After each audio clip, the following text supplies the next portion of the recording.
Yaani mtu unacheza naye pool table, na kwenye pool table kuna kete ambazo zina duara dogo na kuna kete ambazo zina duara kubwa, Mna mtu anapasua pale, mnacheza zenu loser tu ya kawaida, Sasa mtu badala aseme bwana mimi nakula hizi kete zenye duara ndogo, asemi hivyo mbele za watu wamezunguka, macho makavu, sura nyeupe.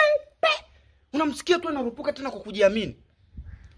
Mimi nakula ndogo. Mkumbe, kumekatazwa. Wewe unakula ndogo ya nani?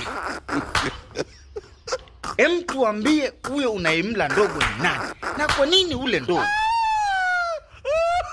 Hata kama ndo unakula utangaze mbele za watu eti kwamba mimi ninakula ndogo. Wewe huwezi kusema mimi nakula kete zenye duara dogo. Ndo mara yako ya kwanza kucheza pool table. Unakula ndogo ya nani? Na kwa nini ule ndogo? Ujui hakuna dini hata moja inaruhusu hayo mambo ya kijinga. Wewe unakaa unatangaza kabisa unakula ndogo. Ndogo ipi? Na kwa nini ule ndogo?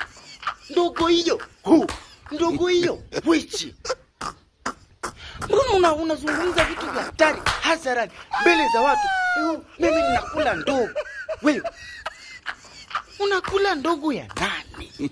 Na kwa nini ule ndogo? Au wewe mwenyewe ndio ndogo yenyewe?